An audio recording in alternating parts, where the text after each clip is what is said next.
Assalamualaikum warahmatullahi wabarakatuh. Perkenalkan, nama saya Ayani Purnama dengan NIM 063001900044.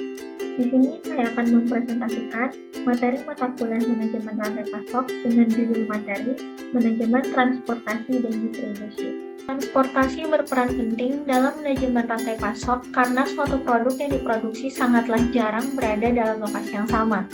Sarana transportasi yang ada di darat, laut, dan udara memegang peran vital dalam aspek sosial ekonomi melalui fungsi distribusi antara daerah satu dengan daerah yang lain. Sedangkan untuk distribusi adalah salah satu aspek dari pemasaran. Distribusi dapat diartikan sebagai kegiatan pemasaran yang berusaha memperlancar dan mempermudah penyampaian barang dan jasa dari produsen kepada konsumen. Manajemen distribusi memungkinkan perusahaan menciptakan kecepatan waktu kirim serta efisiensi yang tinggi dalam jaringan distribusi. Pada manajemen transportasi dan distribusi terdapat 7 fungsi dasar, diantaranya 1. Melakukan segmentasi dan menentukan target service level. Jadi, segmentasi pelanggan perlu dilakukan karena kontribusi mereka pada revenue perusahaan sangat bervariasi dan karakteristik tiap pelanggan bisa sangat berbeda antara satu dengan lainnya. Dengan memahami perbedaan karakteristik dan kontribusi tiap pelanggan atau area distribusi, perusahaan bisa mengoptimalkan alokasi persediaan maupun kecepatan pelayanan. Yang kedua, menentukan mode transportasi yang akan digunakan. Seperti yang kita tahu, tiap mode transportasi memiliki karakteristik yang berbeda dan mempunyai keunggulan serta kelemahan yang berbeda. Maka dari itu, manajemen transportasi harus bisa menentukan mode apa yang akan digunakan dalam mengirimkan dan mendistribusikan produk-produk mereka ke konsumen. Yang ketiga, melakukan konsolidasi informasi dan pengiriman. Tekanan untuk melakukan pengiriman cepat namun murah menjadi pendorong utama perlunya melakukan konsolidasi informasi maupun pengiriman. Yang keempat, melakukan penjadwalan dan menentukan rute pengiriman. Salah satu kegiatan operasional yang dilakukan oleh gudang atau distributor adalah menentukan kapan sebuah truk harus berangkat dan rute mana yang harus dilalui untuk memenuhi permintaan dari sejumlah pelanggan. Yang kelima, memberikan pelayanan nilai tambah. Jadi di samping mengirimkan produk ke pelanggan, jaringan distribusi semakin banyak dipercaya untuk melakukan proses nilai tambah. Beberapa proses nilai tambah yang bisa dikerjakan oleh distributor adalah pengepakan, pelabelan, harga, pemberian barcode, dan sebagainya. Yang keenam, menyimpan persediaan. Jaringan distribusi selalu melibatkan proses penyimpanan produk, baik di suatu gudang pusat atau gudang regional, maupun di toko di mana produk tersebut dipajang untuk dijual. Dan yang ketujuh, menangani pengembalian. Manajemen distribusi juga punya tanggung jawab untuk melaksanakan kegiatan pengembalian produk dari hilir ke hulu dalam supply chain.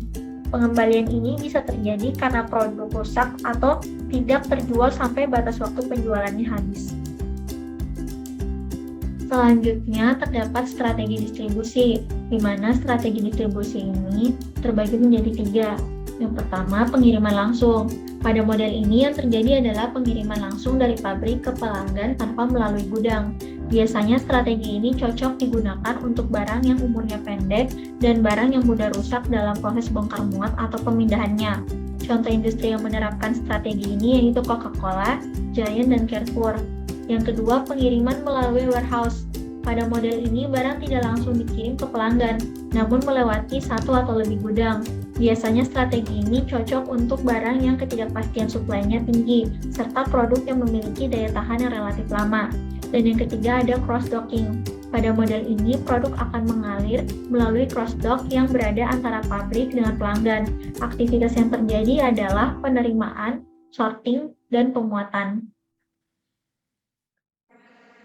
Selanjutnya terdapat jaringan distribusi. Pada jaringan distribusi ini dibagi menjadi 3, yaitu distribusi insentif, distribusi selektif, dan distribusi eksekutif. Untuk distribusi insentif, memakai sebanyak mungkin penyalur atau pengecer untuk mencapai dengan cepat kebutuhan konsumen dapat terpenuhi segera. Untuk distribusi selektif, distribusi yang dipilih produsen dengan hanya memakai beberapa perantara saja untuk memudahkan pengawasan terhadap penyalur. Dan untuk distribusi eksekutif, distribusi yang dipilih produsen dengan hanya memakai beberapa perantara saja Untuk memudahkan pengawasan terhadap penyalur, distribusi ini dipakai produsen penghasil barang-barang yang relatif mahal atau berat.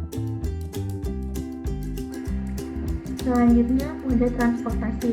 Pada mode transportasi digunakan untuk menjelaskan tentang alat angkut yang digunakan sebagai sarana transportasi untuk berpindah dari satu tempat ke tempat lain. Pengangkutan berfungsi sebagai sarana penunjang dan dorongan dalam pembangunan, serta memberi jasa bagi perkembangan ekonomi. Berikut adalah tabel mode transportasi. Nah, untuk mode transportasi ini ada 5, yaitu volume yang dikirim, fleksibilitas waktu kirim, fleksibilitas kuota pengiriman, kecepatan, dan biaya pengiriman. Dan untuk transportasi ini ada truk, kereta, kapal, pesawat, dan paket. Untuk mode transportasi volume yang bisa dikirim pada transportasi truk, yaitu sedang, untuk kereta sangat banyak, untuk kapal sangat banyak, untuk pesawat banyak, dan untuk paket sangat sedikit. Untuk fleksibilitas waktu kirim pada transportasi truk, yaitu tinggi, untuk kereta dan kapal rendah, dan pesawat juga rendah, dan paket juga tinggi. Untuk fleksibilitas rute pengiriman pada transportasi truk tinggi, pada kereta, kapal, dan pesawat sangat rendah, pada paket sangat tinggi. Untuk kecepatan pada transportasi truk dan kereta itu sedang, untuk kapal rendah, untuk pesawat sangat tinggi, dan untuk paket tinggi. Sedangkan untuk biaya pengiriman pada transportasi truk itu sedang, untuk kereta dan kapal rendah, untuk pesawat tinggi, dan untuk paket sangat tinggi. Berikut ini terdapat pertimbangan ekonomi transportasi, di mana pada pertimbangan ekonomi transportasi ini dibagi menjadi 3, yaitu tingkat kepadatan dan kemudahan bentuk, volume dan berat, serta jarak. Untuk tingkat kepadatan dan kemudahan bentuk, semakin mudah penyusunan barang akan semakin maksimal penggunaan kapasitas mode. Selanjutnya untuk volume dan berat akan mempengaruhi biaya persatuan berat barang, dan pertambahan jarak akan mengakibatkan bertambahnya biaya. Terima kasih atas perhatian teman-teman semua. Maaf apabila ada kesalahan kata saat melaporkan materi. Wassalamualaikum warahmatullahi wabarakatuh.